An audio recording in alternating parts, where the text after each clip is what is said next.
Bonsoir à toutes et à toutes. Je suis ravi de l'invitation qui m'a été faite de présenter la Banque de l'Union européenne, la BEI, que sans doute d'aucuns d'entre vous connaissent peut-être déjà. Mais il me semblait intéressant de présenter cette institution européenne qui est peut-être la plus méconnue des institutions européennes aujourd'hui et pourtant son impact sur la vie des citoyens européens est certainement l'un des plus importants.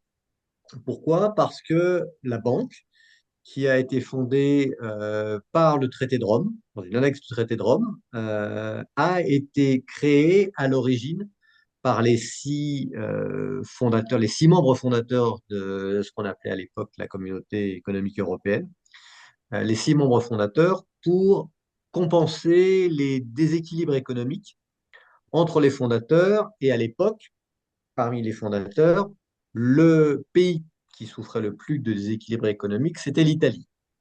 Ce qui explique que la banque a consacré l'essentiel de ses activités jusqu'à la fin des années 60 à des projets en Italie. Le premier projet a été signé en 1959. Il y avait trois projets en un. L'un était pour une usine chimique, l'autre était pour le développement du Mezzogiorno, et le troisième, je ne me rappelle plus exactement ce que c'était, mais c'était le premier projet jamais signé par la BEI. Pour autant, ça ne vous dit pas exactement ce qu'est la BEI. La BEI, c'est à la fois une banque et un fonds. Une banque, la Banque européenne d'investissement, qui est le bras financier de l'Union européenne depuis la création de l'Union, et un fonds qui est une filiale de la BEI, qui a été ajouté en 1993 et qui a une mission tout à fait spécifique, qui est de financer les petites et moyennes entreprises. Le fonds ne finance pas directement les petites et moyennes entreprises, il les finance à travers des participations dans des fonds qui eux-mêmes financent les petites et moyennes entreprises. Ça ne vous dit toujours pas ce qu'est la BEI. La BEI, c'est le bras financier de l'Union européenne, c'est-à-dire que c'est une banque qui va financer des projets d'investissement européens. À 90% des financements de ce que la banque finance chaque année, ce sont des projets d'investissement dans les pays de l'Union européenne. 10% en dehors de l'Union européenne, 90% dans l'Union européenne. Et quand je dis projet d'investissement, c'est parce que la banque ne finance pas des pays, mais finance des projets d'investissement en fonction de priorités que je vais détailler et sur un modèle qui est le modèle classique des banques multilatérales de développement, qui fait aujourd'hui de la banque l'un des plus grands bailleurs de fonds multilatéraux au monde. Quand je dis l'un des plus grands bailleurs de fonds multilatéraux au monde, aujourd'hui avec des prêts de l'ordre de 80, entre 80 et 90 milliards d'euros par an, ça place la banque au-delà de la Banque mondiale, avant la Banque mondiale, en termes de financement multilatéraux. La banque est en même temps un fournisseur majeur de financement pour le climat, c'est-à-dire que depuis 2019, à partir de 2019, la banque a décidé, le conseil d'administration de la banque a décidé que 50% des financements de la banque seraient liés au climat, liés à la lutte contre le changement climatique ou à l'adaptation aux conséquences du changement climatique. Ces décisions, et en même temps la décision qui a été prise de ne plus financer d'installations fossiles, à l'énergie fossile, donc pétrole, gaz, etc., a été prise par le Conseil des gouverneurs des États membres de l'Union européenne, c'est-à-dire le Conseil des gouverneurs qui régit la BEI, ce sont les ministres des Finances de chacun des États membres de l'Union. Ce sont les gouverneurs qui se réunissent une fois par an au cours d'un conseil de ministres des Finances de l'Union, ce qu'on appelle un ECOFIN. Ils vont se réunir le mois prochain à Luxembourg. Ils vont viser les comptes de la banque, la stratégie de la banque, la valider et faire part, bien entendu, de leurs questions, remarques sur la façon dont la banque est gérée ou dirigée. Ça, c'est l'étage supérieur de direction de la banque. Ensuite, il y a le conseil d'administration qui lui se compose de représentants des ministres des Finances ou de l'économie de chacun des États membres, de représentants de la Commission, et se réunit tous les mois à Luxembourg. C'est lui, ce conseil d'administration, qui valide les projets de la BEI, les projets de financement de la BEI. Et puis, l'échelon direct de travail de la banque, c'est le comité exécutif. Le comité exécutif, il se compose de la présidente de la BEI. Aujourd'hui, c'est une présidente pour la première fois de son histoire depuis l'année dernière. C'est une Espagnole, Nadia Calviño, qui est une ancienne ministre des Finances, de l'économie et des Finances espagnole jusqu'à sa nomination. Elle était ministre des Finances dans le gouvernement de Pedro Sánchez. Et c'est une ancienne haut fonctionnaire européenne puisqu'elle a été directrice générale du budget quand elle était à la Commission. Donc c'est quelqu'un qui connaît à la fois bien les États membres et les ministres des Finances des États membres, mais qui connaît aussi très bien la Commission. Une double expérience qui est très utile à la tête de la BEI. Donc la présidente Nadia Calviño est un des 9 membres du comité exécutif. Bien entendu, c'est elle qui dirige ce comité exécutif. Et puis ensuite, les trois principaux actionnaires ont chacun un représentant nommé pour 6 ans renouvelable. Les trois principaux actionnaires sont la France, l'Italie et l'Allemagne. Et puis, les 5 autres membres du comité exécutif sont nommés par groupe de pays qui se mettent entre eux pour choisir un représentant. La Pologne a aujourd'hui une représentante, la Suède a une représentante, Chypre a un représentant, la Suède, je l'ai déjà nommé, on a un, les Pays-Bas en ont un et il me manque un représentant qui doit être, ce qui est un grec. Alors, on a un grec et un chypriote. Chypriote pour la première fois de l'histoire de la banque. Quel est le modèle de fonctionnement de la BUI? C'est un business model assez classique. La banque émet des emprunts sur le marché obligataire tous les ans. Elle se finance sur les marchés internationaux. Elle émet ses emprunts à partir d'un capital qui lui est donné par les États membres. Chaque fois qu'un État devient membre de l'Union européenne, il devient actionnaire de la BEI en fonction de son produit intérieur brut, de sa puissance économique, lorsqu'il rejoint l'Union européenne. Aujourd'hui, le capital de la BEI, c'est 243 milliards d'euros. Ce capital est noté AAA par les agences de notation et c'est ce capital qui nous permet de lancer tous les ans des emprunts internationaux sur les marchés internationaux des capitaux. Et ce sont ces emprunts que nous utilisons pour prêter aux projets d'investissement que nous finançons. Le fait d'être noté AAA nous permet d'avoir des conditions avantageuses de financement sur les marchés internationaux et d'en faire bénéficier nos clients, clients qui peuvent être aussi bien publics que privés. Depuis Une question, 1958, oui, une question sur le capital. J'ai cru comprendre hier que le capital n'était pas intégralement libéré. non. Quelle est la hauteur de libération, s'il vous Alors, plaît? l'essentiel du capital est ce qu'on appelle capital appelable et non pas versé. Et le capital versé est de moins de 20%. Moins de 20%. Ouais, moins de 20%. Ce qui est le ratio classique dans toutes les grandes institutions financières internationales. Très peu du capital est versé, l'essentiel du capital est appelable.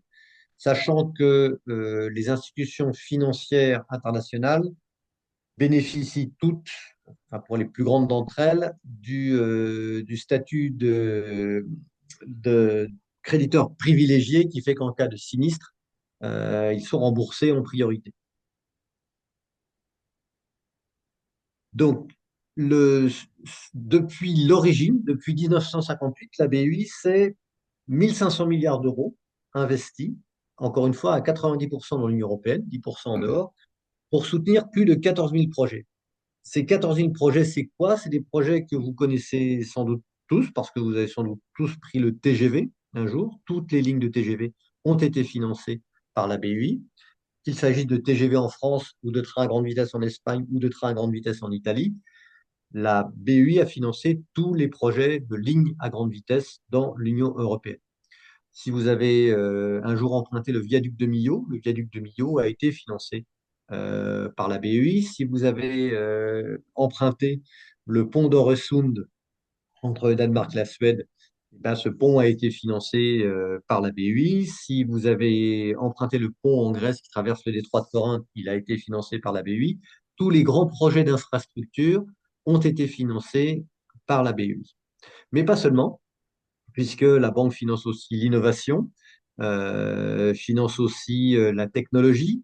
Je pense que tout le monde a en tête le Covid-19 et a en tête un vaccin fait par une société qui s'appelle BioNTech, société allemande qui a bénéficié de prêts de la BEI pour un précédent produit qui était un anticancéreux et pour le produit qui a abouti au vaccin qui a permis de lutter contre la Covid.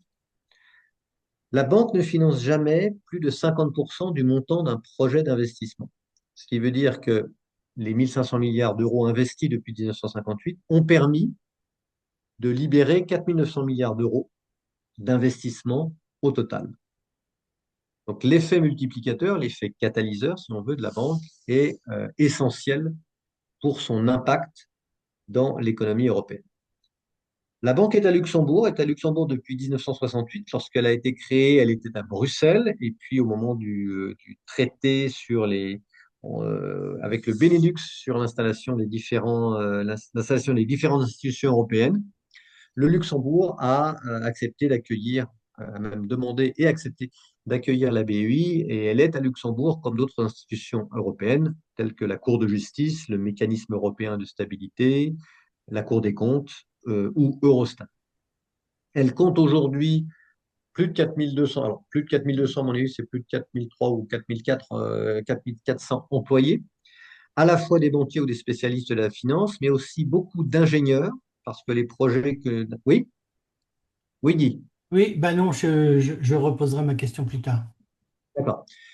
Aussi beaucoup d'ingénieurs, parce que enfin, la banque a un important département d'ingénierie, parce que tous les projets d'investissement que nous étudions sont étudiés aussi d'un point de vue technique. C'est-à-dire que nous n'étudions pas seulement la, la, la viabilité financière d'un projet, nous étudions aussi sa viabilité économique. Quel va être son impact économique pour la région, la ville, l'économie concernée, et sa viabilité technique. Donc, à Luxembourg, vous avez des spécialistes de tous les domaines. Dans le transport, vous avez des spécialistes du ferroviaire, du routier, de l'aérien, du fluvial, etc., de la santé, de l'intelligence artificielle, de tout ce que vous voulez. Des économistes, très important, parce que, oui, Oui, oui, Guy. je me suis souvenu de la question que je voulais poser. Est-ce que la banque se fait un devoir de financer jusqu'à hauteur de 50% ou 50% c'est la limite haute et elle s'autorise tous les modes de fonctionnement, c'est-à-dire aussi bien 10 que 15 que 20, 30 ou Non, 40? non, c'est 50%. C'est D'accord. 50%, ouais. Alors, quand j'ai rejoint la banque en 2010, c'était 30%. Depuis, le plafond a été porté, la limite a été portée à 50%. Il y a eu des cas, mais essentiellement à l'extérieur de l'Union, où la banque a financé jusqu'à 80% du montant d'un projet d'investissement dans des économies soit particulièrement fragiles, soit pour des projets dont elle considérait qu'ils étaient particulièrement importants pour l'économie de ce pays. Mais c'est assez rare. Donc 50%, c'est vraiment ce que la banque finance aujourd'hui. La banque est à Luxembourg, mais elle a des bureaux dans le monde entier, dans toutes les capitales européennes. À Paris, bien évidemment, le bureau de la BEI est installé et il compte aujourd'hui, alors au début, il était tout petit, il y avait 3 personnes et maintenant, il doit y en avoir 25. Pourquoi il y avait 3 personnes au début? Parce que la banque considérait qu'il fallait rester à Luxembourg et qu'il valait mieux envoyer des gens en mission que d'avoir un bureau et de le développer sur place. Avec une seule exception qui est Rome, qui est encore aujourd'hui le plus important bureau de la BEI en Europe, pour des raisons historiques, puisque les financements à l'origine étaient essentiellement en Italie et qu'à l'époque, déplacements étaient moins faciles qu'aujourd'hui, et donc on avait besoin d'une présence sur place. Donc 60 bureaux dans le monde entier. Le capital de la banque, donc je vous ai dit qu'il était de 243 milliards d'euros. Vous avez la répartition pays par pays, Allemagne, France, Italie, avec 18,78%. Juste après l'Espagne, avec 11,27%, les Pays-Bas, la Belgique, la Pologne, la Suède, le Danemark, etc., jusqu'au plus petit qui est Malte.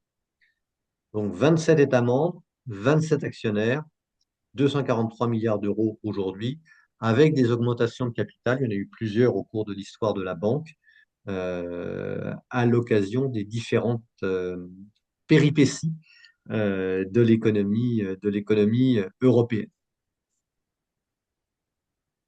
Le Fonds européen d'investissement, là, les actionnaires sont un peu différents.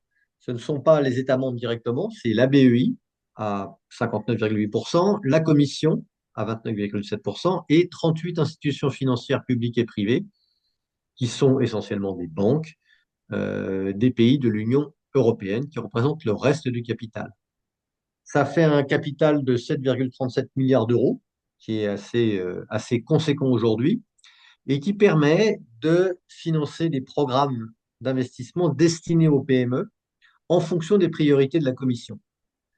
Alors, la Commission a régulièrement des programmes dédiés pour les PME et le FEI en gère l'essentiel, plus des programmes qui sont, eux, lancés par le FEI et le BEI de façon conjointe. Le fonds, aujourd'hui, c'est 700 employés. Il est aussi basé à Luxembourg et il est basé à Luxembourg. Alors, je ne sais pas si certains d'entre vous sont déjà allés à Luxembourg sur le plateau du Kirchberg. La BEI est installée sur le plateau du Kirchberg dans deux bâtiments. Elle est en train de construire un troisième bâtiment parce que avec la croissance des effectifs au cours des 15 dernières années, la banque a été amenée à louer 6 bâtiments supplémentaires sur le plateau du Kirchberg. Et donc, au bout d'un moment, elle a considéré que c'était plus intéressant de construire un bâtiment central, un campus, comme on dit aujourd'hui, qui regrouperait toutes les personnes travaillant pour la banque et pour le fonds actuellement, qui sont dans d'autres bâtiments que nous louons sur le plateau du Kirchberg. La banque finance des projets d'investissement en fonction de priorités. Quand je l'ai rejointe en 2010, il y avait 4 priorités. Aujourd'hui, il y en a 8 pour certaines, sont des priorités nouvelles. Alors, bien évidemment, l'action en faveur du climat et la durabilité environnementale n'est pas vraiment une priorité nouvelle. Depuis 2018-19, c'est la priorité la plus importante de la banque, puisque nous y consacrons plus de 50% de nos financements. La transformation numérique et l'innovation technologique sont des priorités qui sont devenues, qu'on a mis plus, on va dire, sur le devant des priorités ces dernières années. Agriculture et bioéconomie, c'est aussi une priorité relativement récente. Infrastructure sociale, non, ça existait depuis quasiment depuis l'origine de la banque, avec la politique de cohésion, ce qu'on appelle la politique de cohésion, qui est aussi une des priorités d'origine de la banque. Les investissements à fort impact dans le monde, ce sont tous les investissements que nous faisons en dehors de l'Union européenne. C'est l'action extérieure de la BEI. Et puis deux innovations qui datent de l'arrivée de Nadia Calviño à la tête de la BEI. La première, c'est la sécurité et la défense. Parce que jusqu'ici, la banque ne pouvait pas investir dans la sécurité et la défense, ne pouvait pas investir par ses statuts. Il y a dans les statuts de la banque un certain nombre de domaines dans lesquels la banque ne peut pas investir. C'est le jeu, c'est l'alcool, c'est la drogue, ce sont les armes. Et donc, lorsque Et le les nucléaire. actionnaires... Pardon? Et le Et, nucléaire. et le nucléaire, absolument. Le Et le nucléaire nucléaire. au niveau du jeu et de la drogue, c'est Voilà, beau, tout à faut fait. s'y aller quand même. Et lorsque nos actionnaires nous ont demandé de faire quelque chose en matière de défense, suite à la guerre déclenchée par la Russie contre l'Ukraine, la banque a réfléchi. elle a réfléchi à la fois dans ce qu'elle pouvait faire et surtout à comment le faire sans s'aliéner le soutien des investisseurs institutionnels qui achètent les obligations de la BEI, mais qui sont tenus de ne pas acheter d'obligations d'institutions d'entreprises qui financent les armes. Et donc, ce que peut faire la banque, c'est investir dans des projets d'investissement qui ont un usage double, qui sont un usage à la fois civil et militaire. En gros, on ne peut pas financer des chars d'assaut, mais on peut financer des drones qui peuvent avoir un usage civil et militaire. On ne peut pas financer des munitions, mais on peut financer des casernes. On ne peut pas financer des canons, mais on peut financer la cybersécurité. Donc, trouver des domaines d'usage à la fois civil et militaire que la banque peut financer sans perdre son triple A et sans perdre sa crédibilité pour les investisseurs institutionnels étrangers. Ce sont des petits montants. La sécurité et la défense en 2024, c'est 1 milliard d'euros, donc c'est pas énorme. Ça va doubler en 2025. Ça reste des petits montants par rapport à l'environnement qui fait plus de 50 milliards d'euros, par exemple. Et puis, dernière priorité, c'est l'union des marchés de capitaux. Vous savez sans doute que l'union des marchés des capitaux est une des priorités des rapports Letta et Draghi et de la commission von der Leyen 2. Pourquoi la banque se trouve dans cette union des marchés des capitaux? Parce qu'elle travaille depuis très longtemps avec la Banque centrale européenne sur ce qu'on appelle la titrisation. La banque dispose d'un portefeuille de créances qui sont facilement titrisables et parmi les priorités de l'union des marchés capitaux, il y a la relance de la titrisation pour les établissements bancaires notamment de la zone euro, mais pas que. Donc ça, c'est un des domaines dans lequel on travaille avec la BCE et les différents ministères des Finances sur l'union des marchés des capitaux. Il y en a d'autres. Vous savez aussi sans doute que l'un des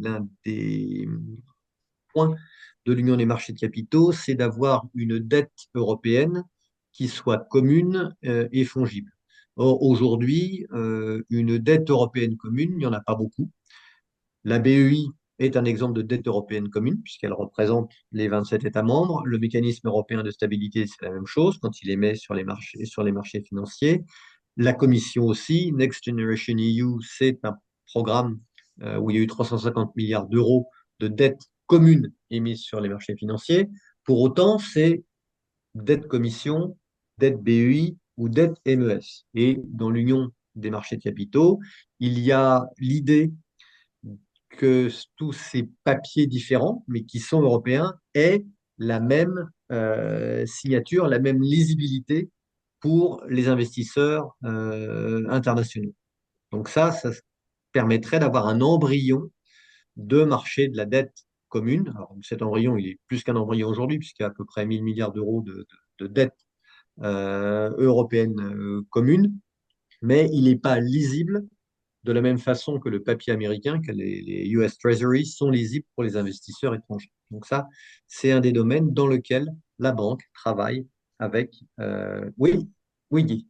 Euh, je me suis laissé dire également que les économies, l'épargne des Européens, Oui. faute de mécanique adéquate en Europe, sont épongés par des fonds de pension américains qui investissent dans les GAFAM ou dans la big tech américaine et que on profite très peu de cette manne financière. Et j'ai cru comprendre que c'était plusieurs dizaines de milliards d'euros de, oui. Alors, oui, oui, l'épargne européenne, au sens large, l'épargne européenne, c'est 33 000 milliards d'euros. D'accord? C'est énorme. Mais cette épargne européenne, c'est l'épargne nationale de chacun des pays mise ensemble. Et cette épargne, bah, elle s'investit un peu localement, beaucoup dans de l'obligataire ou dans des comptes courants, très peu dans les actions. Et quand elle s'investit dans la gestion d'actifs, bah, elle s'investit majoritairement là où la gestion d'actifs est rentable et c'est principalement aux États-Unis. Et l'idée de l'Union des marchés de capitaux, c'est d'essayer de faire en sorte que une bonne partie de cette épargne soit réorientée vers les entreprises européennes qui aujourd'hui, lorsqu'elles ont des besoins financiers, se tournent non seulement vers les marchés de capitaux européens, parce qu'il y en a quasi, enfin, ils sont assez faibles et assez hostiles au risque, mais vers les marchés américains dès que les financements deviennent conséquents. Vous m'entendez, encore une question. Oui. Euh, Tu viens de dire que ce qui attirait l'épargne européenne aux États-Unis, c'était notamment le rendement Mhm. des placements, Mhm. notamment dans les actions. Ouais. Ma question concerne justement le rendement, disons, de la BEI. Oui. À la mesure où vous financez beaucoup d'infrastructures, etc., Mhm. ce n'est pas un retour sur investissement ou des plus-values importantes ou un rendement élevé qui est recherché, Non. c'est plutôt une contribution à l'intérêt général. Mais c'est moins compétitif pour les épargnants que ce que propose le système américain. Et ça a vocation à le rester. Oui, oui, tout à fait. Alors, il y a deux choses différentes. Il y a le rôle de la banque et le fait qu'elle ne soit pas orientée vers le profit, qu'elle cherche juste à couvrir ses coûts, ce qui lui permet quand même, bon an, mal an, de dégager ce qu'on appelle un surplus, non pas un bénéfice, de l'ordre de 2 milliards d'euros, qui sont pour l'essentiel versés aux réserves. Mais les, les épargnants européens peuvent, par exemple, acheter du papier BEI, des obligations BEI, et sont tout à fait achetables par les investisseurs privés et elles offrent un rendement qui est tout à fait correct, on va dire. Mais effectivement, l'épargne des Européens, quand on parle d'épargne, alors, quand on est français, on pense épargne des Européens, on pense au système français. Il ne faut pas oublier que, il y a plusieurs pays dans l'Union européenne qui ont des fonds de pension. Les Pays-Bas, par exemple, ont l'un des plus gros fonds de pension du monde avec ABP. Ces fonds de pension, leur objectif, c'est de verser des pensions à leurs adhérents. Pour ça, ils vont rechercher une certaine rentabilité et pour avoir cette certaine rentabilité, ils vont s'orienter plutôt vers les marchés américains que vers les marchés européens. Donc ça, c'est l'un des problèmes que l'Union des marchés de capitaux espère résoudre. C'est pas le seul, il y en a toute une liste, notamment l'émiettement des marchés de capitaux en Europe, hein, puisque 27 pays, 27 droits des faillites différents, 27 systèmes de règlement livraison pour les marchés boursiers, une seule bourse pan-européenne qui est Euronext, mais d'autres bourses qui ne sont pas intégrées au marché européen, des prospectus d'introduction différents selon les pays. Donc il y a une nécessité d'harmonisation qui jusqu'ici n'a pas été suffisamment entreprise. Une nécessité d'harmonisation ou en matière de gestion d'actifs, par exemple, les Français ont une belle carte à jouer puisque avec Amundi, ils ont l'un des plus gros gestionnaires d'actifs au monde aujourd'hui. Bon, Est-ce que je peux... Oui, pardon, excuse-moi, Jacques. non, vas-y. Oui, j'avais une autre question à poser puisque Ouais. j'ai vu les priorités d'action là. Ça m'a Mhm. interpellé quand même, notamment sur ce qui est l'environnement. Oui. Sur l'environnement, bon, je comprends ça veuille dire investir pour des éoliennes ou pour des parcs photovoltaïques ou pour des barrages hydroélectriques peut-être. Mais si par exemple je proposais un projet qui consiste à ce que mon extraction de charbon soit moins polluante, ou Oui. est-ce que ou ma distribution de gaz moins carbonée, etc. Est-ce Oui. que est-ce que je serais éligible à ce genre de fonds? Oui, ce sont des projets d'investissement que la banque peut financer. Lorsque la banque a décidé d'arrêter de financer les énergies fossiles, elle l'a fait en sachant qu'une partie des actionnaires, qui dépendaient encore énormément du charbon, la Pologne pour ne pas la nommer, avait encore des projets d'énergie fossile à venir. Donc, la banque arrête de financer les projets d'énergie fossile nouveaux, mais elle peut continuer de financer tout ce qui est amélioration de la production moins polluante des énergies fossiles, sachant que pour certains pays, gaz ou charbon vont rester des énergies de transition pendant encore de nombreuses années. Donc, s'il y a un projet d'amélioration des émissions d'une mine de charbon en Pologne, c'est un projet que la banque peut financer. Oui, parce que j'ai entendu parler, par exemple, on a beaucoup parlé des quelques emplois qui étaient sacrifiés en France par ArcelorMittal, mais il y a aussi un énorme projet qui constitue, enfin, qui consiste à dépolluer les hauts fourneaux, c'est-à-dire à avoir d'autres méthodes Oui, de, oui, de oui, fabrication oui, absolument. qui font Production appel à d'acier, oui, d'autres oui. énergies. Ouais, il y a un projet à Dunkerque, je crois, que la banque finance, qui est un projet justement de production d'acier utilisant essentiellement de l'électricité. Je ne sais plus le nom du projet, mais c'est un très très gros projet dans lequel nous sommes. Donc, oui, c'est typiquement le type de projet dans lequel on va être, qu'on va être appelé, qu'on va être sollicité, parce qu'on n'est jamais tout seul, qu'on va être sollicité pour financer. De la même façon, on finance euh, on a financé par exemple la transformation du parc de Vaporetto de la ville de Venise pour le faire passer du fuel à l'électrique. Ça, c'est des choses qu'on fait. D'accord. Où il y a encore des pays de l'Union européenne qui utilisent encore des machines, des trains avec des machines diesel. Enfin, quand ils recyclent leurs machines pour utiliser des machines moins polluantes, etc., c'est typiquement le type de projet que la BEI va pouvoir financer. Bah, faut espérer que pour électrifier les vaporettos, ils ne soient pas obligés d'utiliser une centrale à charbon. Non, voilà. Non, non, bien. Oui, oui. À Venise, c'est pas le cas. C'est pas une centrale à charbon. Mais oui, oui, bien sûr. Non. Alors, c'est une très bonne question, mais la banque rend compte de l'impact environnemental de ces projets les plus importants. Et donc, sur tous les projets où il y a ce type de questions, avant même de financer le projet, on va regarder. S'il s'agit de financer l'électricité avec une centrale à charbon, on ne va pas y aller. C'est clair. Donc, alors on va pas y aller de nous-mêmes parce qu'on applique les critères de l'Union européenne, etc. Mais on va pas y aller aussi parce que sinon, on se ferait épingler par les ONG avec lesquelles on est en dialogue constant. On a tous les ans, la banque reçoit à Luxembourg tous les ans les principales ONG en matière de climat qui dialoguent avec le conseil d'administration et avec le comité exécutif, etc. Et parfois, c'est assez sportif parce qu'ils n'ont pas forcément la même lecture que nous sur.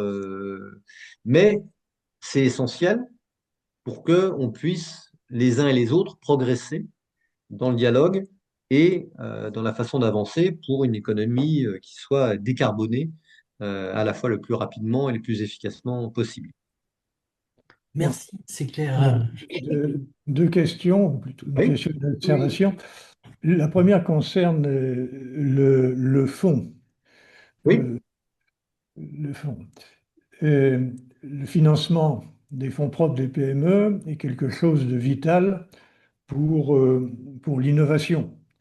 Oui. Euh, Ce financement de l'innovation a souffert considérablement à la suite de la crise des subprimes, Mhm, avec notamment la réglementation de la BRI, mhm, qui était beaucoup plus dure, beaucoup plus prudente que par le passé. mhm, Aujourd'hui, pour développer cette activité, les fonds de prise de risque ont besoin de financement. Alors, la BEI apporte des financements, mais est-ce qu'elle apporte aussi de quoi séduire l'épargne des Européens, c'est-à-dire notamment une certaine prise de risque, parce que le problème dans ces financements, c'est la prise de risque. On risque de perdre son capital, donc effectivement, ça limite les téméraires. Alors, quelle est la Alors, part de la BEI dans cette réduction du risque et comment s'y prend-elle? alors, pour le fonds, pour le FEI, le FEI investit dans la plupart des fonds de capital risque européens aujourd'hui. Donc, on est investisseur dans ces fonds-là, pas forcément dans les plus risqués, parce qu'on reste malgré tout assez prudent, je dirais. Mais c'est un domaine dans lequel on investit beaucoup plus qu'il y a 5-6 ans, je veux dire. Le capital risque qui s'est développé, quoi qu'on en dise, qui s'est développé dans l'Union européenne, pas du tout au niveau de ce qu'il est aux États-Unis, mais néanmoins, il se développe assez vite. Et dans ce domaine-là, le fonds, le FEI, prend de plus en plus de participation dans des fonds de capital risque destinés aux entreprises innovantes. Est-ce que je peux faire une remarque en passant? Oui, bien sûr, Le projet de décarbonation de l'acier, de la fabrication d'acier à Dunkerque a du plomb dans l'aile, du c'est fait de la possible. situation financière du enfin, d'ArcelorMittal. Oui. Je ne sais Et, pas. J'ai pas vu les dernières nouvelles sur le projet. Je sais qu'on est dedans. Après, si c'est un projet qui a comme vous dites, du plomb dans l'aile, euh, c'est du plomb dans l'aile à quel niveau? Il va pas se faire? c'est que ça coûtait de l'argent à ArcelorMittal et que ArcelorMittal n'a pas l'intention d'investir actuellement, compte tenu de la conjoncture et du marché de l'acier, n'a pas l'intention, elle en a licencié du personnel, elle n'a pas l'intention d'investir. Je sais, moi, je connais pas le projet. Je sais on est dedans, mais je sais pas du tout s'il y a des négociations en cours pour la restructuration, dans tous les projets que la banque finance. Une fois qu'ils ont été signés, ils sont suivis pendant toute leur durée de vie. Et s'il y a une difficulté quelconque, il y a renégociation. Il y a renégociation. Alors parfois, le projet ne se fait pas. J'ai pas trop d'exemples en tête. Il y a un exemple très très connu de gros projets d'infrastructure qui a failli mettre la clé sous la porte et qui finalement a eu lieu, c'est le tunnel sous la Manche, dans lequel la BUI était. Bon, on n'a pas perdu trop de billes dans l'affaire, mais il y a eu une restructuration, je ne sais pas si vous vous en rappelez, qui a été particulièrement sportive à l'époque. Si c'est le cas pour le projet de Dunkerque, on verra. Si on a investi dans le projet aux côtés d'Arcelor et qu'Arcelor décide on arrête le projet, bah, voilà, il y a des pénalités, tous les projets sont suivis euh, de façon étroite parce que la banque étant une banque, elle déteste perdre de l'argent. Et jusqu'ici, sur un portefeuille d'encours qui est aujourd'hui de 530 milliards d'euros, on a moins de 1% de prêts non performants. Donc, on est plutôt prudent dans la gestion du risque, trop, diraient certains de nos actionnaires, mais après, il s'agit de leur argent, donc on y fait attention.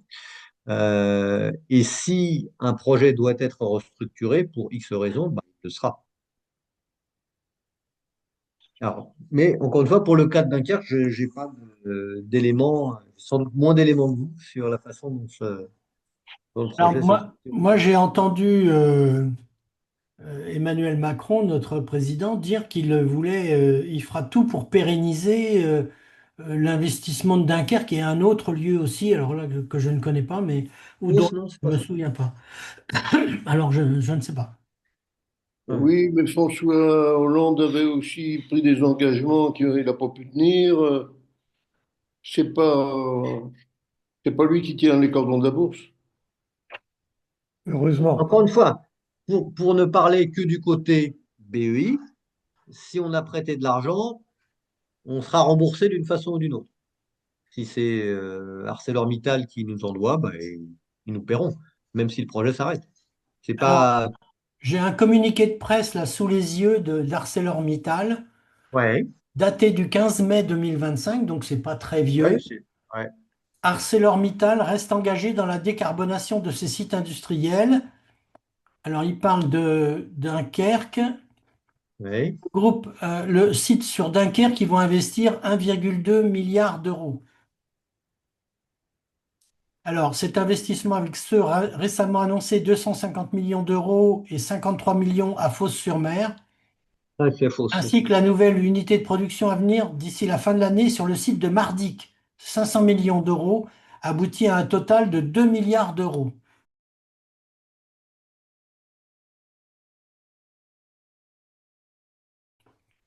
Voilà, ça Oui, c'est pour ça c'est un communiqué d'ArcelorMittal. d'ArcelorMittal du 15. Ouais, ouais. Ben, c'est pour ça que pour nous, enfin, côté BEI, pour moi, pour l'instant, il n'y a pas Alors, je de vous mets le lien changement. dans le chat, hein, pour ceux Sans- qui veulent. Merci, ouais, sans préjuger de la suite. Voilà. Oui, oui. Alors, Quand on regarde la BEI, quand on regarde la photo, j'ai l'impression d'une photo sépia. C'est-à-dire, c'est une belle image du passé, mais d'un passé qui est sur le point de trépasser. C'est-à-dire que les priorités qui sont là sont les priorités d'Ursula 1. Or, nous sommes dans Ursula 2. Et Ursula 2, c'est après Trump 2. Il y a quand même un bouleversement économique mondial qui est en cours, qui va nécessiter pour l'Europe de s'adapter si elle ne veut pas disparaître. Et notamment, il y a un intervenant prochain qui va parler du rapport Draghi. Autrement dit, les nouvelles priorités de la BEI sont plutôt à rechercher dans le rapport Draghi. Euh, euh, Ce serait par exemple la sécurité et la défense, et beaucoup moins sur le passé, le climat et l'agriculture bio, qui a réussi à mettre beaucoup d'agriculteurs de plusieurs pays sur leur tracteur à Bruxelles. Autrement dit, là, ça reflète les priorités du passé et pas du tout celles qui sont devant nous. non. Alors, la question est la suivante. Et comment ça se passe? Parce qu'on voit bien que la BEI est le bras séculier de l'Union européenne. Euh, les pays devraient faire évoluer la Commission, qui a le monopole quand même de l'initiative, hein, des propositions. Et en même temps, euh, les pays devraient aussi, au niveau des gouverneurs, modifier les priorités. Alors, maintenant qu'on a dit ce qui devrait se faire, qu'est-ce qui est en cours et comment ça se passe habituellement? Parce que ça, c'est dans les coulisses, on ne sait pas trop. Alors, ça se passe. L'image est belle, l'image de la photo sépia est belle, mais je pense qu'elle est fausse. Pourquoi? Parce que ces priorités, elles ont été arrêtées pendant la campagne pour la BUI. Euh, de- pour mémoire, il y avait deux candidates principales à la BUI, c'était deux femmes. La première, vous la connaissez sans doute, c'est Margaret Verstager, qui était la commissaire danoise à la compétitivité. On Et l'a la deuxième, échappé c'était belle alors. Ouais, on l'a échappé belle, absolument. Et la deuxième, c'était Calvino, qui était connu en tant que ministre de l'économie et des finances en Espagne. Euh, et c'est elle qui l'a emporté dans la course à la BUI. Et elle l'a emporté en grande partie parce que les priorités qui sont ici ont été actées, approuvées par l'ensemble des ministres des Finances de l'Union. À savoir que dans ces priorités, qu'il s'agisse de transformation numérique, d'innovation technologique, c'est une des priorités du rapport Draghi, qu'il s'agisse de l'environnement, c'est dans les priorités du rapport Draghi, qu'il s'agisse de sécurité de défense, c'est dans les priorités du rapport Draghi, qu'il s'agisse de cohésion moderne, c'est dans les priorités du rapport Draghi, Qu'il s'agisse d'agriculture et de bioéconomie, c'est dans les priorités du rapport Draghi. Qu'il s'agisse d'union des marchés des capitaux, c'est dans les priorités du rapport Draghi. Donc, les priorités de la banque sont parfaitement en phase avec ce que demande Enrico Letta d'une part, Ninisto d'autre part, et Draghi en troisième lieu. Donc, j'ai assez confiance sur le fait que les financements de la banque vont dans la bonne direction lorsqu'il s'agit d'innovation, lorsqu'il s'agit de sécurité de défense ou lorsqu'il s'agit d'agriculture et de bioéconomie. La bioéconomie, c'est pas exactement la bioagriculture. Mais, mais voilà. Donc, je suis assez, euh, je suis assez serein par rapport à cette critique-là. C'est pas là que, enfin, c'est pas à la BEI que Mario Draghi pensait lorsqu'il était très critique de la façon dont l'Europe fonctionnait aujourd'hui. C'est davantage dans la façon dont les États membres ne coopèrent pas, ou restent chacun sur leur précaré, ou s'abstiennent de faire les réformes nécessaires. C'est davantage sur le fait que l'intégration du marché unique n'a pas encore été réalisée puisque la finance, les télécommunications et l'énergie sont jusqu'à ce jour toujours exclus du marché unique. Et c'est l'une des préconisations du rapport de l'État que de les y intégrer. Donc, je dirais que la BUI est plutôt le bon élève sur lequel les institutions européennes peuvent s'appuyer pour bénéficier de financements rapides, puissants et innovants. Lorsque j'ai rejoint la banque en 2010, on ne considérait pas de projet d'investissement à moins de 100 millions d'euros.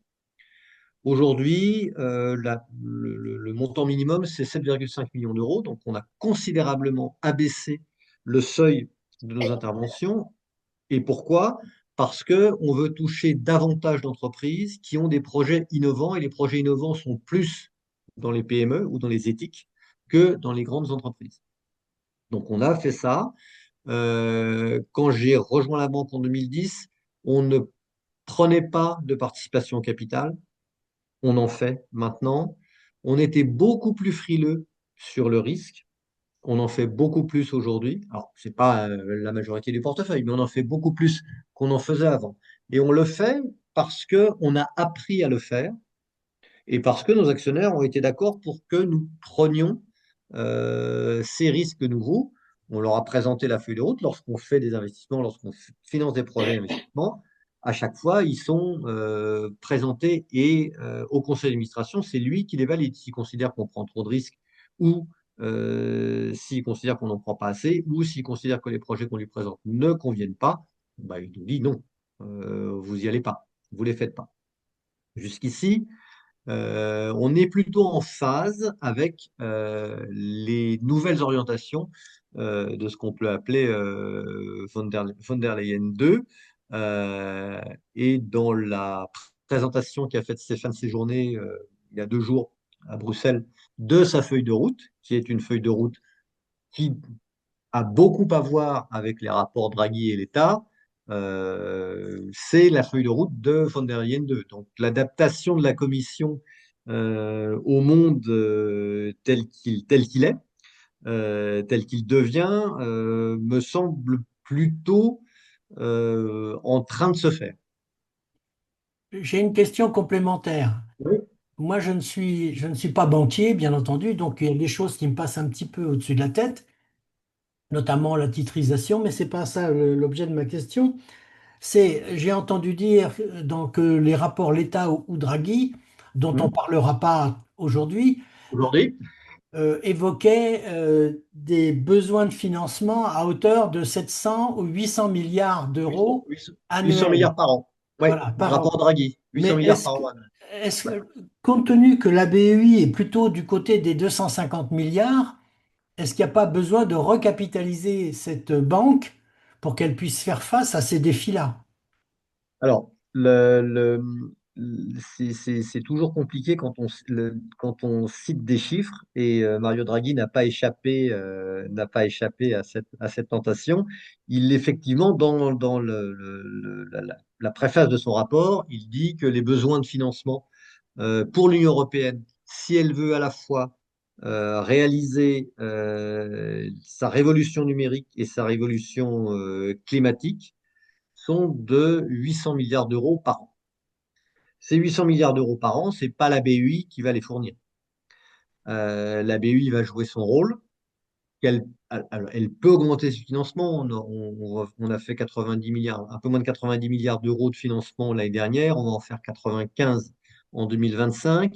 Et on a proposé au Conseil des gouverneurs, on va proposer au Conseil des gouverneurs un changement de notre ratio pour permettre d'augmenter nos financements, ce qui permettrait de d'avoir un régime de croisière de l'ordre de 100 milliards d'euros à horizon 2026-2027. Ça suffira pas. Et c'est pas nous, enfin c'est pas la BUI toute seule qui peut le faire. Comme ce n'est pas ce ne sont pas les trésors de chacune des capitales européennes qui peuvent le faire, non plus que les financements de la Commission. Mais l'ensemble.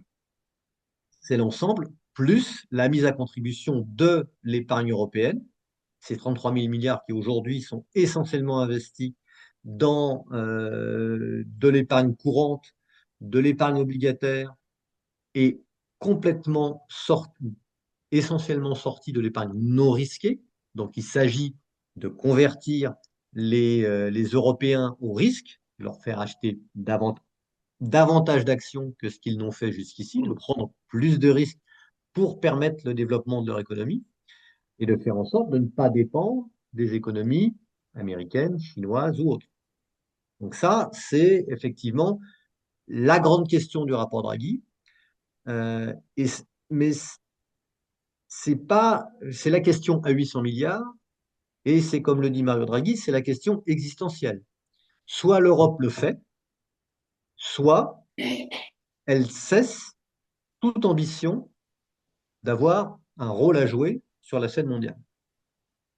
Parce qu'elle ne pourra pas à la fois financer ces régimes sociaux de retraite tels qu'ils tels qu'ils sont aujourd'hui, financer la transition climatique et la révolution informatique, si elle ne fait pas cet effort d'investissement.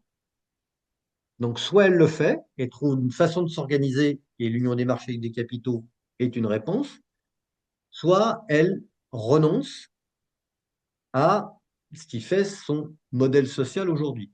Et l'une des raisons pour lesquelles elle pourrait être contrainte de renoncer à ça, c'est la question démographique.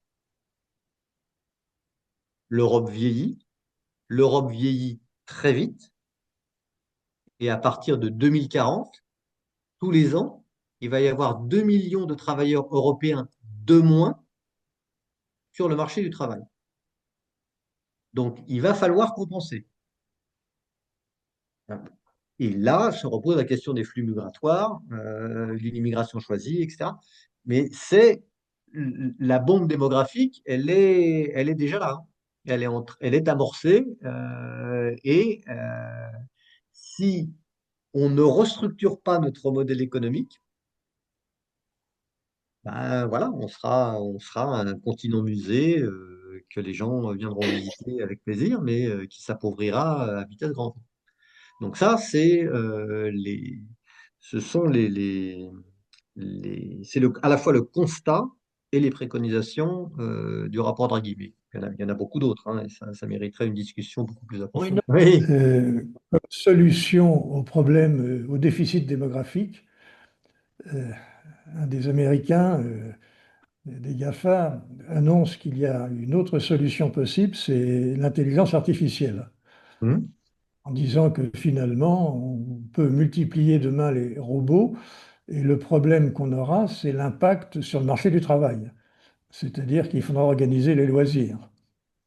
Bon, autrement dit, ça peut être une réponse au déficit démographique. Bon, je pense que on aura l'occasion d'en reparler parce que il y a quand même quelques évolutions à faire d'ici là. Mais ce serait à noter, ça, pour Oui, un peu oui, plus ben, tard, l'impact de l'IA sur l'emploi et notamment sur ce problème de déficit. absolument. Mais il y a un exemple particulièrement, enfin, très intéressant qui est le Japon. Le Oui, Japon est l'un des pays au monde où on utilise le plus, alors pas l'IA, mais la robotique oui, mais pour justement, venir, les deux en appui d'une population qui est là pour le coup, qui a basculé déjà dans le vieillissement extrêmement important, avec un recul de l'âge de la retraite, là aussi, particulièrement prononcé. Donc, et une c'est phobie vrai. de l'immigration, et une phobie de l'immigration. Donc Et il une faut. phobie, absolument, et une phobie de l'immigration, tout à fait. Alors, sur laquelle ils sont en train de revenir, mais c'est- Bon, ça, alors, je reviens à l'activité de financement du groupe de la banque, du groupe BEI en 2024.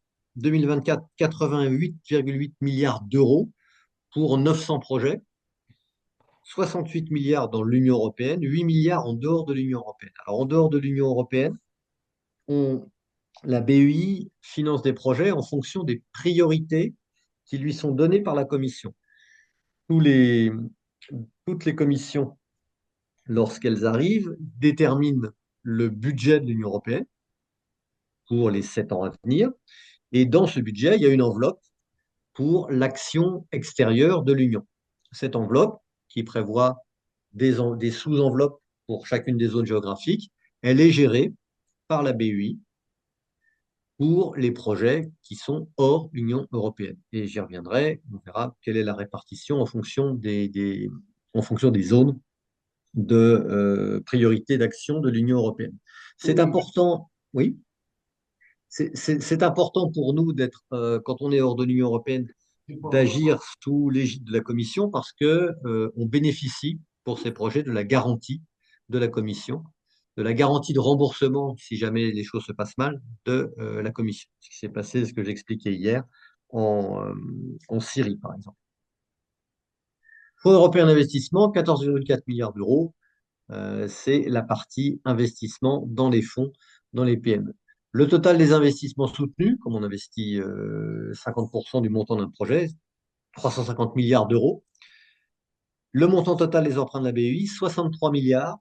63 milliards, ça place la BEI au même rang que un pays, enfin, supérieur à un pays comme les Pays-Bas. Par exemple, les Pays-Bas empruntent moins sur les marchés des capitaux que la BEI. C'est l'un des plus grands emprunteurs supranationaux au monde.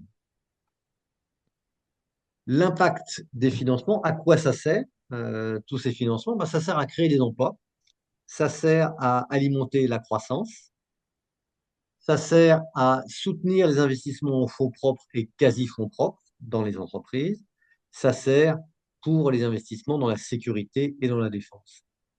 Et puis, ça sert aussi, parce que la BE est une activité qui n'est pas seulement une activité de financement, c'est une activité de conseil. Elle peut aider les entreprises et le secteur public dans leur stratégie d'investissement.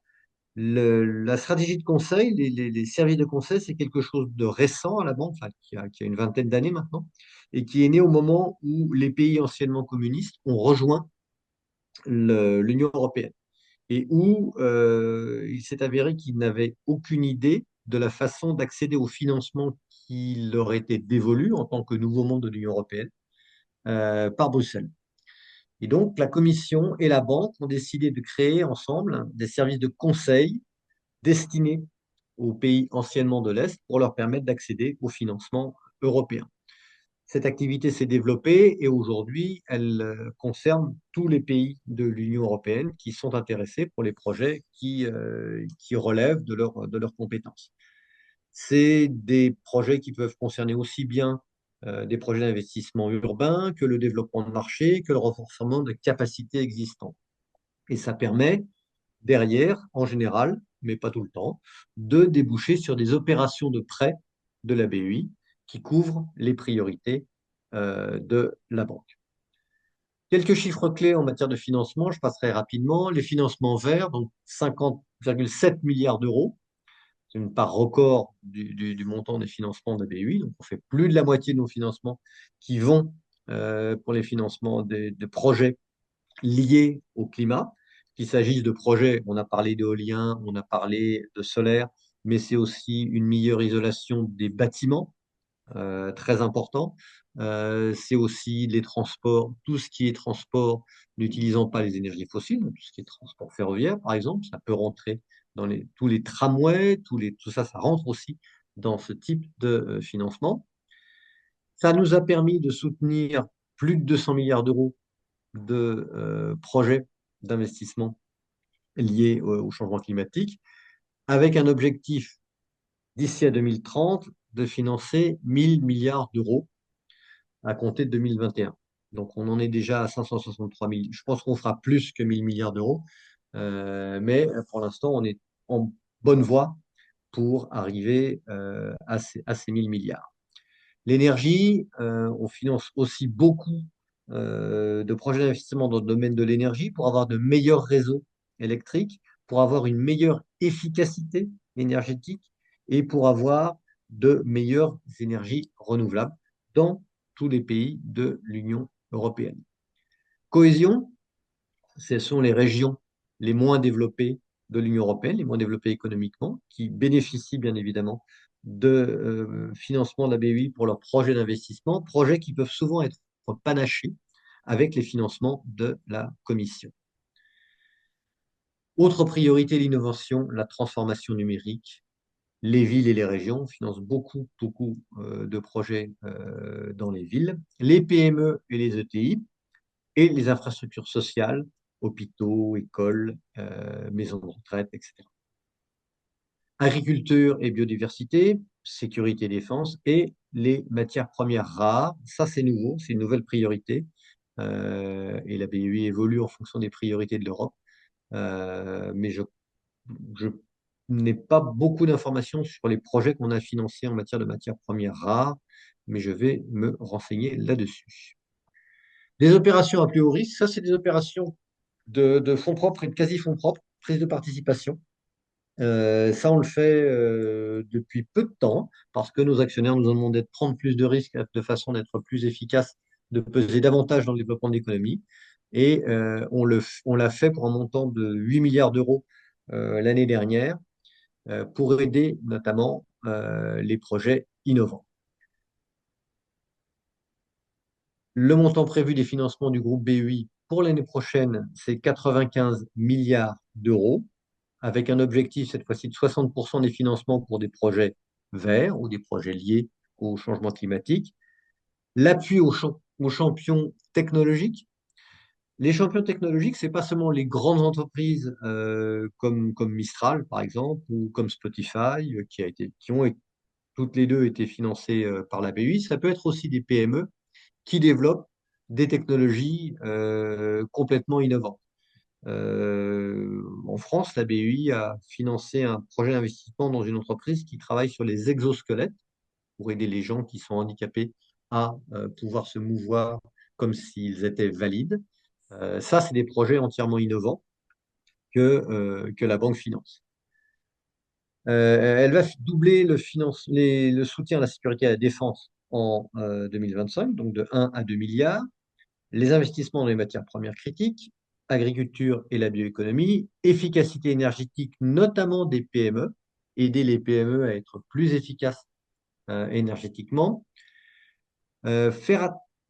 porter une attention particulière au secteur de l'eau et notamment la résistance aux phénomènes liés au changement climatique, résilience aux inondations et à la sécheresse. On a vu l'année dernière que beaucoup de pays de l'Union avaient été frappés soit par les inondations, l'Espagne par exemple, soit par la sécheresse.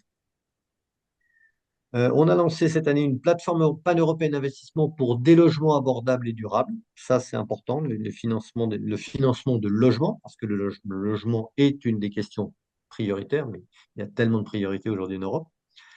Et puis le renforcement des alliances et les partenariats mondiaux, avec là une priorité qui est l'Ukraine, qui apparaît dans ce tableau des financements de la BEI hors de l'Union européenne, l'Afrique subsaharienne, les deux voisinages, voisinage oriental et voisinage méridional. Voisinage méridional, c'est le Maghreb et le Machrek. Les Balkans occidentaux et la Turquie étant toujours considérée comme un pays candidat à l'Union européenne. L'Asie, les autres régions, c'est assez vaste, c'est un peu fourre-tout. L'Amérique latine et les Caraïbes, et puis l'Ukraine, qui a bénéficié de 266 millions d'euros l'année dernière et qui, depuis le début de la guerre, a bénéficié de 2,2 milliards d'euros de soutien pour notamment ses infrastructures, hôpitaux à reconstruire, écoles à reconstruire, infrastructures routières, ponts, etc. À propos de l'Ukraine, est-ce Oui. que la BEI a une attention particulière euh, concernant l'élargissement de l'Union européenne? Autrement dit, on généralise un peu le cas de l'Ukraine. Il y a d'autres pays qui ont entamé des négociations depuis longtemps. Mhm. Et d'autre part, on Comme préconise, et la la Turquie. France a préconisé, qu'on change la méthode de négociation, qu'il y ait des accords progressifs, avec éventuellement une réversibilité possible. Mais cette négociation progressive doit solliciter beaucoup de conseils et mobiliser des capitaux pour financer l'intégration dans une économie quand même très, très développée. Alors, comment est-ce que c'est abordé par la BEI cette question? Autrement dit, c'est un peu une généralisation du cas de l'Ukraine. Alors, euh, les, les financements que nous octroyons aux pays candidats, c'est fonction du statut du pays par rapport à l'Union européenne. Donc aujourd'hui, il y a un statut de pays candidat que certains pays ont. Ils ont posé leur candidature pour entrer dans l'Union européenne. Et cette candidature a été acceptée. Et donc, ils peuvent bénéficier des financements de la BU. Ils sont dans une enveloppe qui correspond à l'enveloppe des pays candidats, qui est répartie selon les différentes zones géographiques. Et ils peuvent bénéficier de financements de la BUI pour leurs projets d'investissement. Ce à quoi la banque peut ajouter des projets sur ses réserves si elle considère qu'il y a des projets intéressants qu'elle veut financer. La BEI n'a pas de décision en matière politique sur l'élargissement ou sur quoi que ce soit. On est systématiquement dépendant des décisions prises par la Commission et par les États membres. Si demain la Commission dit il y a un nouveau statut qui est celui de pays candidat plus, par exemple, et ce statut est un pays, à deux pays candidats plus prévoit une réversibilité du statut, eh ben, on enregistrera qu'il y a un nouveau statut et on pourra prêter à ce pays en fonction de ce nouveau statut. Ce qu'on discutera avec la Commission et avec les États membres, avec notre conseil d'administration, c'est quelle enveloppe de prêt on peut utiliser pour des projets d'investissement dans ce pays candidat plus. Est-ce que c'est l'enveloppe externe de la Commission? Est-ce que c'est une nouvelle enveloppe que la Commission va nous confier? On en discutera. Pour l'instant, on n'en sait pas plus. On se contente d'appliquer les statuts existants et en fonction de ces statuts, on peut prêter aux projets d'investissement. Un contre-exemple, c'est le Royaume-Uni. Le Royaume-Uni est sorti de l'Union européenne depuis 2020. Il n'a toujours pas défini quel était son statut par rapport avec l'Union européenne, par rapport à l'Union européenne. On ne peut pas aujourd'hui, la BEI aujourd'hui ne peut pas financer de projets d'investissement dans le Royaume-Uni tant qu'il n'aura pas lui-même défini quelle est sa situation vis-à-vis de l'Union européenne. Est-ce que c'est un pays candidat? Est-ce que c'est pas un pays candidat mais qui pourrait être candidat? Tant qu'il ne l'a pas défini ça, on ne peut pas prêter au Royaume-Uni, qui pourtant en aurait bien besoin pour ses projets d'investissement, puisque le Royaume-Uni n'a pas de banque d'investissement publique, comme la BPI en France, ou comme la Caisse des dépôts, ou comme la KfW en Allemagne, ou la CASA en Italie. Donc ça, la question du statut, c'est une question très intéressante, mais c'est une question politique que la banque ne peut pas traiter, n'est pas autorisée statutairement à traiter. Je voulais revenir sur, Oui, si tu le permets, sur oui, bien sûr. un sujet qui a été abordé sur un slide précédent qui Mhm. concernait l'eau, la Oui, gestion de l'eau. ouais, ouais. Euh, Parce que j'ai entendu un agriculteur français Oui. à la radio cet après-midi qui disait, voilà, moi je suis dans un endroit où il y a eu des inondations, Mhm. mais on va avoir un problème de sécheresse. Ouais, Il dit, ouais. voilà, les besoins de l'agriculture en France sont de 7 milliards de mètres cubes d'eau. Mhm. Et pour faire face aux inondations en France, on évacue de façon forcée 400 milliards de mètres cubes d'eau directement vers la mer.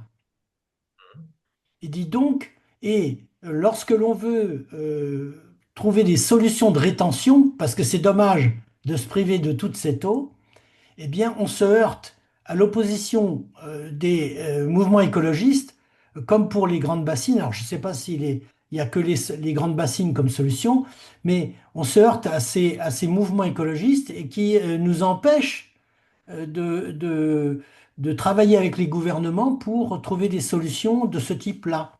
Et de plus en plus, on va être confronté à ça avec le dérèglement climatique où on aura successivement des périodes de sécheresse et Mhm. d'inondation et non pas un étalement sur la période des alternances de pluie et de beau temps. Oui, oui, oui.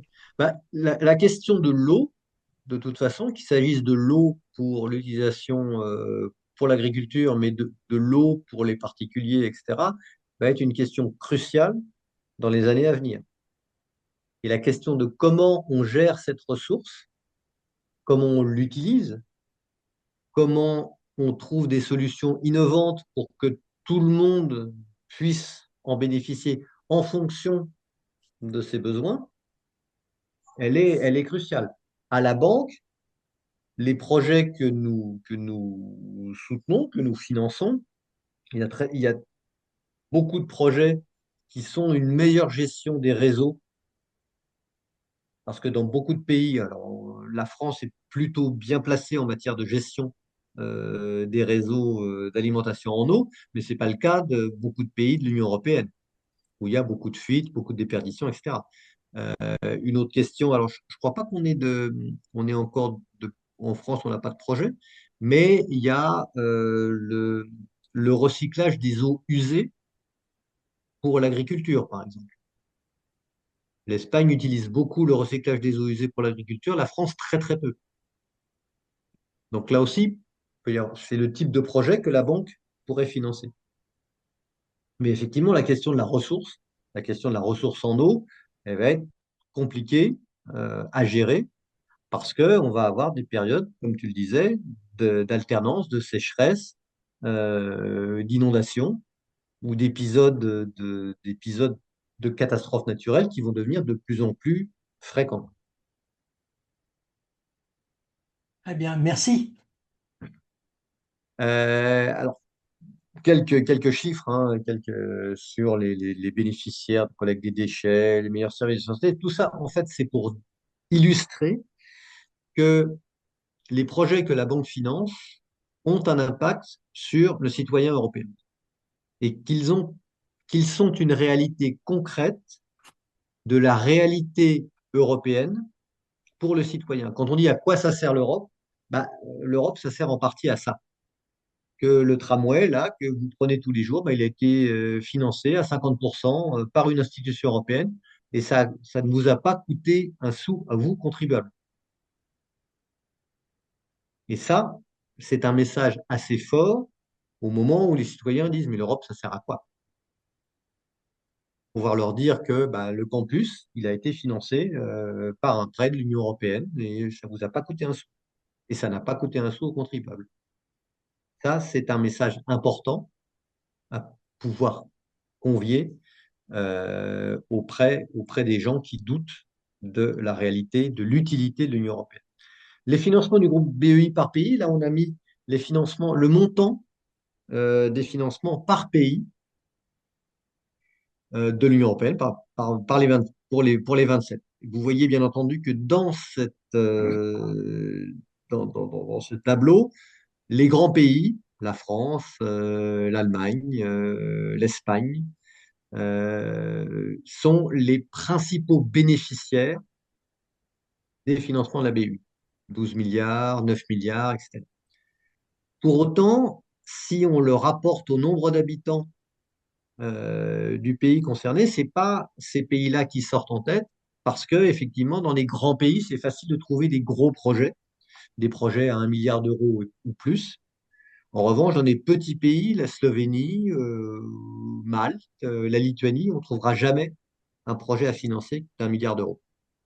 Mais si on rapporte les financements de la BEI au nombre d'habitants et qu'on voit le pourcentage du produit intérieur brut, ben on s'aperçoit par exemple pour l'Estonie, les financements BEI, c'est 1,3% du PIB estonien. C'est considérable. Alors que pour l'Irlande, c'est 0,1% du PIB irlandais. Pour l'année 2024, ce tableau, il change tous les ans. Parce qu'en fonction des projets qui sont présentés par la banque, qui sont présentés à la banque, qui sont financés par la banque, le classement, le tableau change. Bien évidemment, les grands pays seront toujours en poids économique les plus importants parce que ce sont eux qui ont les plus gros projets.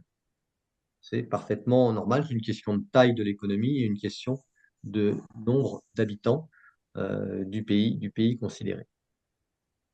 Les produits de la BEI, donc qu'il s'agisse des prêts, mais pas seulement, des garanties, des conseils, ce sont des produits qui ont un effet catalyseur parce qu'on ne finance pas plus de 50% du montant d'investissement d'un projet, mais parce que aussi ce sont des produits qui peuvent être panachés avec d'autres. Il peut très bien y avoir un projet financé par un prêt de la BEI et en même temps par un financement de la commission, par un don de la commission. Ces effets de panachage ou d'autres ressources publiques existantes. Ces effets de panachage sont importants pour l'impact des financements que la banque réalise. Quel est le cycle de projet de la BEI?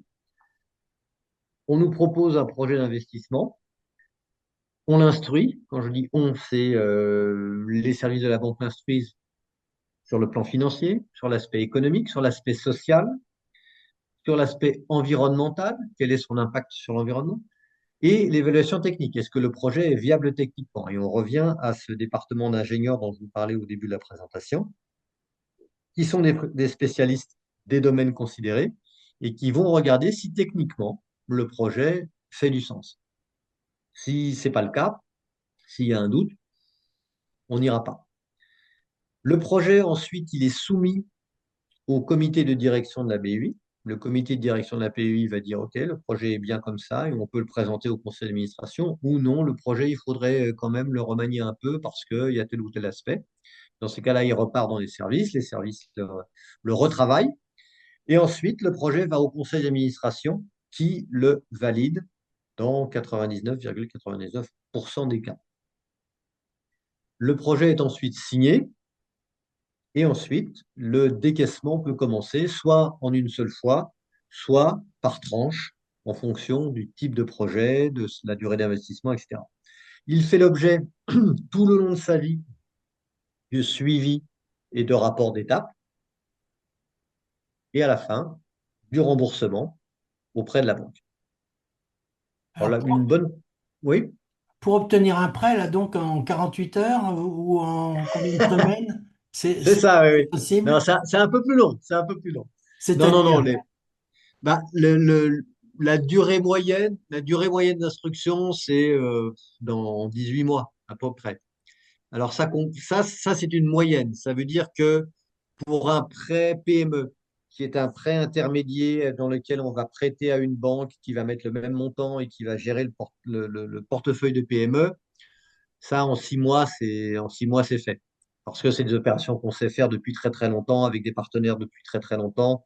C'est très très facile de les mettre au point. En revanche, pour un nouvel emprunteur, pour un projet innovant dans une technologie qu'on ne maîtrise pas forcément de prime abord, là, ça va demander plus d'examen, plus de discussions, plus de temps. Pour un autre projet qui sera un projet d'infrastructure sur un nouveau site, sur un emprunt à très très long terme, ça pourra demander aussi beaucoup plus de temps. Donc c'est une moyenne. La banque est très consciente que c'est trop long et qu'on devrait raccourcir. Et l'une des priorités de la présidente, c'est de raccourcir le temps de traitement des dossiers. Donc j'ai bon espoir parce que la présidente, depuis son arrivée à la banque, a montré que quand elle voulait quelque chose, elle savait arriver à ses fins. Donc j'ai bon espoir que le temps de traitement des dossiers soit un peu raccourci. Mais ça reste une institution européenne malgré tout. Et même si on est plus rapide que la Commission, ça prend du temps.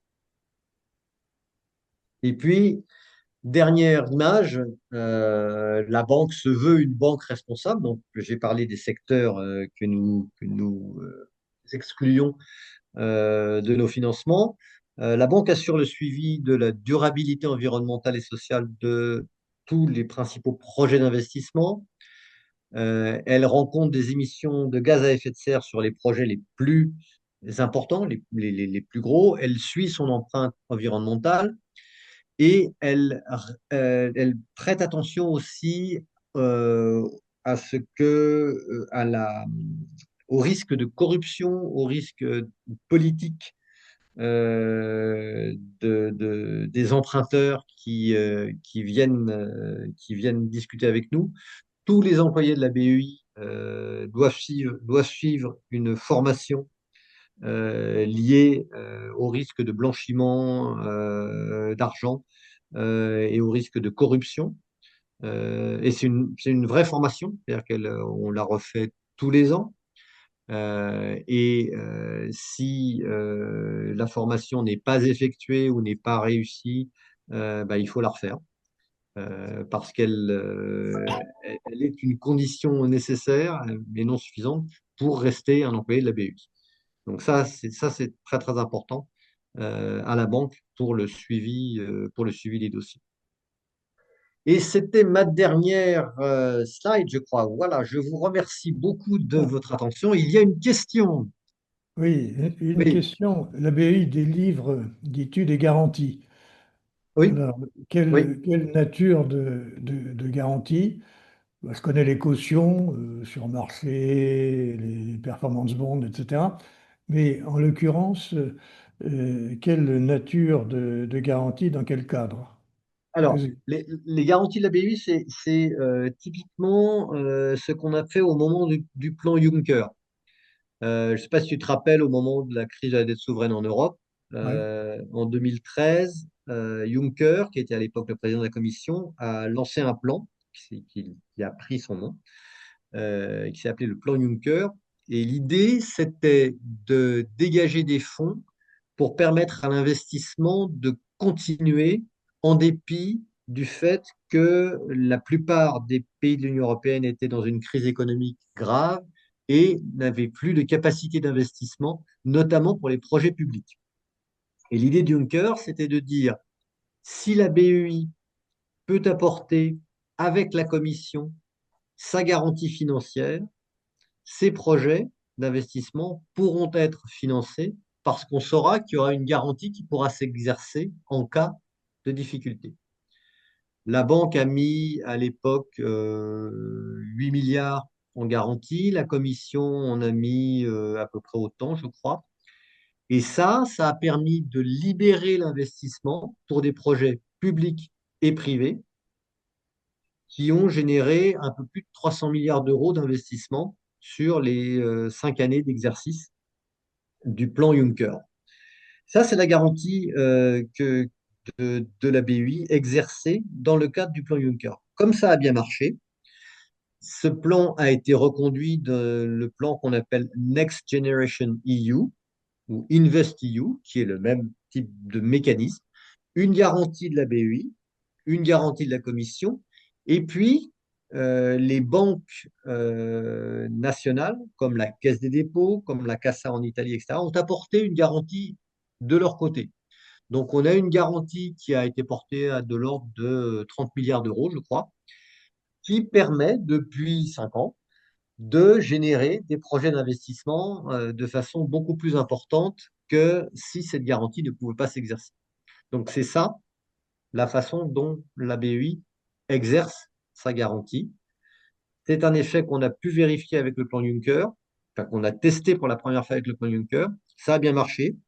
Les autres institutions, comme la KfW, comme la CASA, se sont jointes à nous pour apporter aussi leur garantie. Et ça a un effet démultiplicateur pour les projets européens, tant publics que privés. D'accord. Merci Bruno. Merci beaucoup à Est-ce qu'il vous. y a d'autres questions? Alors, eh bien, puisque il n'y a pas d'autres questions, enfin, moi je dirais qu'il y en a plein d'autres, c'est-à-dire que Bruno Rossignol, merci pour cet excellent exposé qui ouvre plein Et à vous. d'autres perspectives pour d'autres débats sur d'autres sujets. On en a vu Oui, tout à l'heure. On a parlé des rapports Draghi et et l'État. là, on a Ouais, parlé ouais, ouais. de la gestion de l'eau qui pourrait être Mhm. un sujet européen. Eh bien, Ouais, donc ouais, oui, ça c'est très bien.